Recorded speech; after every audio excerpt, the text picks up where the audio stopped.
En un clin d'œil, le dernier jour de Dia arriva. Elle devait partir ce soir-là. Sur la montagne derrière le domaine, nous testions la magie destinée à créer des alliages. Jusqu'à présent, nous n'avions pu produire que des métaux du tableau périodique, mais en modifiant la formule de transfiguration, nous avons réussi à combiner plusieurs métaux, un développement très significatif. Le titane était un métal de haute qualité. Sa solidité était à peu près la même que celle du fer et il était 40% plus léger. Il possédait un point de fusion élevé, lui permettant de résister à des températures très élevées, et il était très résistant à la rouille et à la corrosion. C'était tout simplement dommage que ce ne soit pas beaucoup plus dur que le fer. D'un autre côté, les métaux plus durs étaient souvent trop cassants ou trop lourds. Ainsi, si vous essayiez de penser à un meilleur métal que le titane, il serait difficile de trouver une réponse. Cependant, pour un alliage de titane, c'était une toute autre histoire. Il permettrait de conserver tous les points forts du titane tout en augmentant sa dureté et son tranchant. En ajoutant du vanadium et de l'aluminium, vous obtenez l'alliage de titane bêta. Tout en étant 2 fois plus dur, il restait très léger. Il était également solide et résistant à la dégradation. En d'autres termes, c'était la matière du rêve. Aucun autre alliage ne pourrait mieux vous servir dans un environnement difficile. Par magie, j'ai combiné le titane, le vanadium et l'aluminium en un seul. Comme je l'espérais, j'ai produit du titane bêta. J'ai ensuite transfiguré le bêta-titane en forme de couteau. J'ai enveloppé la poignée dans du cuir et je l'ai passé à Dia. Dia, c'est le fruit de notre travail, dis-je. La jeune fille a frappé un arbre voisin. C'est léger et vraiment tranchant. Si nous fabriquions des épées avec ça et les distribuions à nos soldats, nous serions imbattables au combat, s'exclama-t-elle. Ce serait une mauvaise idée. Nous ne causerons probablement pas beaucoup de bruit si nous utilisons cela uniquement pour nous-mêmes, mais les produire en masse pour d'autres pourrait entraîner de sérieux problèmes. Dans le pire des cas, nous pourrions finir par devenir des esclaves pour produire ces épées pour le reste de nos vies, ai-je réfuté. La majorité des armes dans ce monde étaient encore en fer. Si l'on apprenait que des épées aussi puissantes existaient, tout le monde se précipiterait pour en mettre la main. Maintenant que vous dites cela, je comprends votre point de vue, mais si je n'en donnais qu'un à 3 chevaliers en qui j'ai confiance? Je suis sûr qu'ils peuvent garder un secret, et je veux qu'ils aient de bonnes armes. Je ne veux voir aucun d'entre eux mourir sur le champ de bataille. Des armes puissantes pour empêcher les personnes qui vous sont chères de mourir. J'ai compris ce sentiment, et j'étais aussi un peu jaloux de ces chevaliers que Dia appréciait tant. Même si vous faites confiance à ces chevaliers, ils ont probablement des gens à qui ils ne peuvent pas mentir. Le secret sera certainement révélé. Mais si vous ne dites à personne qu'ils ont été créés avec de la magie, ça devrait aller. Je me répète, mais je veux garder secret ces nouveaux sorts que nous avons développés. N'utilisez Gunstrike que si vous sentez que votre vie est en danger, ai-je prévenu. D'accord, ça a l'air bien. Dia hocha la tête, puis suivit mon exemple et exécuta la même incantation pour produire l'alliage. Sa tentative s'est toutefois avérée un échec. Que s'est-il passé? Elle a demandé. Si je devais deviner, je dirais que cela a échoué parce que votre image mentale de l'alliage n'était pas assez forte. Contrairement au sort où vous produisez simplement un métal, lors de la fabrication d'un alliage, il est important que vous sachiez exactement comment vous voulez changer les métaux et exactement ce que vous voulez que le produit fini soit, lui ai-je conseillé. Contrairement à d'autres sorts, l'image mentale du lanceur était importante lors de la création d'un alliage. C'était plus compliqué que de simplement changer la forme d'un métal. Cela nécessitait une connaissance de la chimie derrière le concept. C'est impossible pour moi, je n'ai aucune idée de quoi mélanger avec quoi pour créer des métaux forts, a déclaré Dia avec découragement. J'aimerais t'enseigner, mais il faudrait d'abord connaître les bases de la physique et de la science des matériaux, donc cela prendrait beaucoup de temps. 1 mois au moins, cela tenait compte du génie intellectuel de Dia. Cela prendrait normalement 5 fois plus de temps. AW, mais je pars aujourd'hui, dit-elle en fronçant les sourcils. Pouvez-vous prolonger votre séjour? J'ai demandé. Double. Je le ferais si je pouvais. Je l'ai demandé à plusieurs reprises, mais la réponse est toujours non. Je veux vraiment rester ici et continuer à faire de la magie avec toi. J'étais heureux d'entendre ces mots, alors j'ai décidé d'offrir à Dia un cadeau d'adieu. En évoquant davantage d'alliages de titane, je l'ai façonné en 3 exemplaires d'une sorte d'épée à lame droite commune à la région. En bonus, j'ai également créé des fourreaux pour eux. Tu peux rapporter à la maison le couteau que je t'ai donné et ces 3 épées comme souvenir. Mais nous devrons trouver une explication sur la façon dont tu les as obtenues.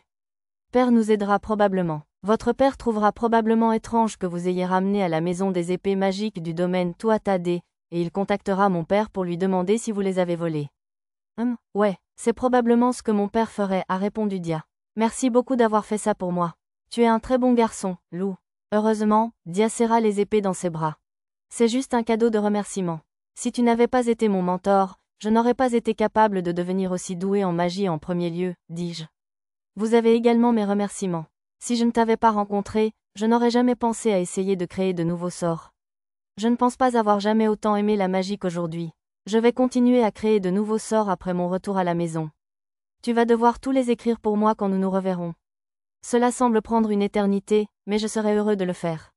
J'ai hâte de voir ce que vous proposerez. J'étais certain que les idées de Dia seraient très différentes de tout ce que je pourrais imaginer. Cela donnerait sûrement lieu à des sorts vraiment intéressants. Avec son aide, je pourrais certainement devenir encore plus fort. Mais ne pensez pas que ce soit une rue à sens unique. Tu dois aussi m'apprendre les sorts que tu écris. Dit Dia. Bien sûr. Je vais créer une nouvelle magie qui vous époustouflera. En fait, je pense que je peux utiliser le 11e sort que vous avez appris pour en créer un avec 400 fois la force de Cannon Strike.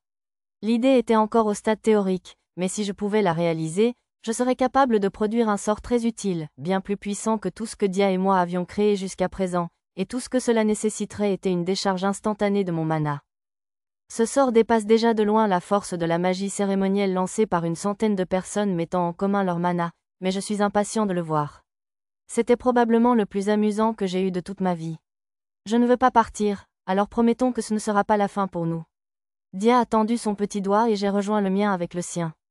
Elle sourit, elle était adorable. Peut-être était-ce de l'amour, ou du désir, ou une autre émotion que je n'avais jamais ressentie de ma vie. Quoi qu'il en soit, l'idée du départ de Dia me faisait beaucoup de peine. Je voulais davantage de ces sentiments qui avaient été si absents dans ma première vie. Le dîner avait lieu un peu plus tôt dans la soirée, car le repas était censé servir également de fête d'adieu pour Dia. Maman et moi avons préparé un festin pour l'occasion, avec le gratin que Dia aimait tant. Un air de pure joie se répandit sur le visage de la jeune fille alors qu'elle plongeait dans la nourriture. Dia, merci beaucoup d'avoir enseigné la magie à notre fils au cours des 2 dernières semaines, a déclaré mon père. Lou est un génie, il a fait la majeure partie de son apprentissage seul. C'est la première fois que je me sens jaloux des capacités magiques de quelqu'un d'autre, répondit Dia. Donc, Lou est aussi un mage naturellement doué. Notre garçon ne cesse de nous rendre fiers.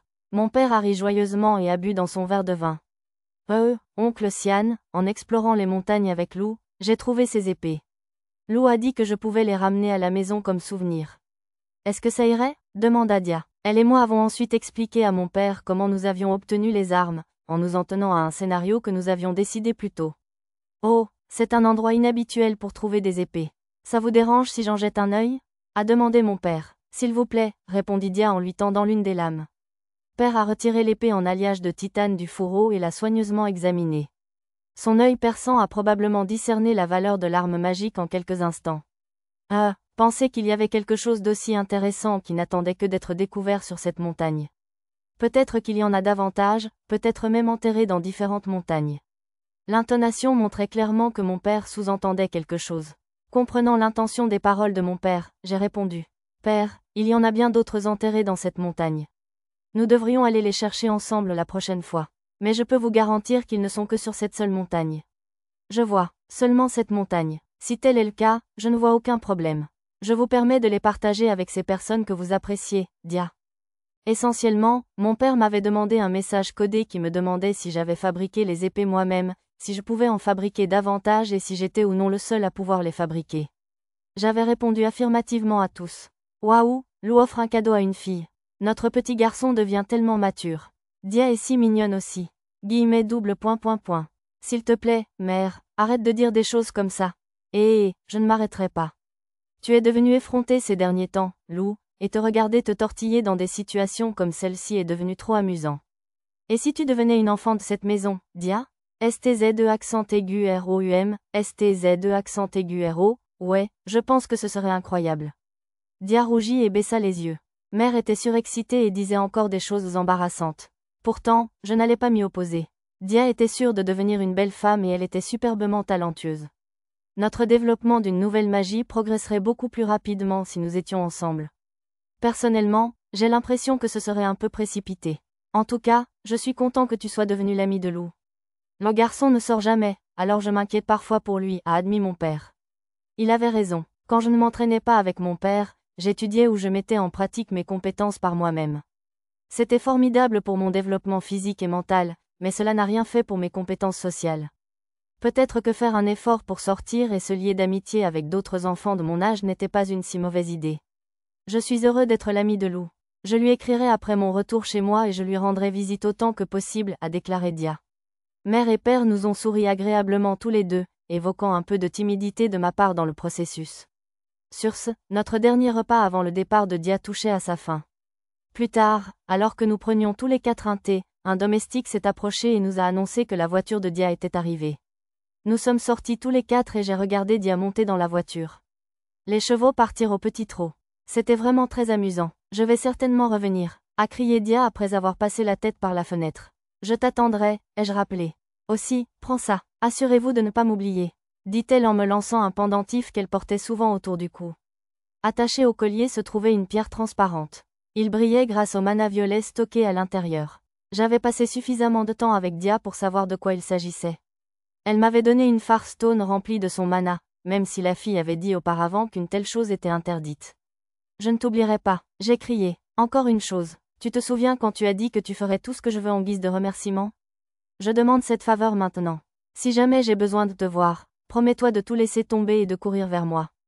Proclama Dia. Ce n'était certainement pas une mince affaire, mais cela ne me posait aucun problème. Je te le promets, je viendrai vers toi aussi vite que possible. Debout dehors, j'ai observé la voiture jusqu'à ce qu'elle soit hors de vue. Au cours de ces 2 dernières semaines, j'ai appris à utiliser la magie, j'ai développé mes compétences de manière significative et j'ai acquis de nouveaux outils très puissants.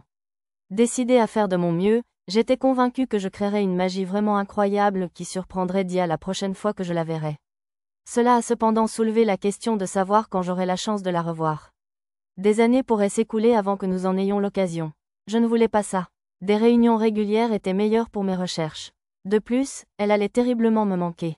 Le domaine de Viquan se trouvait à plus de 300 km et le voyage vous faisait traverser 2 montagnes distinctes. Non seulement je devrais parcourir cette distance à pied, mais je devrais également traverser la frontière en douce, puis me faufiler dans le domaine de Dia sans que personne ne s'en aperçoive. Un tel exploit serait certainement difficile, mais je savais que ce n'était pas impossible pour moi et je ne pouvais penser à aucun meilleur entraînement. C'était quelque chose que mon premier moi n'aurait jamais envisagé de faire, mais je commençais à apprécier cette nouvelle facette de moi. Je n'étais plus seulement un outil qui vivait pour obéir aux ordres des autres. J'ai fait ce que je voulais de mon propre gré.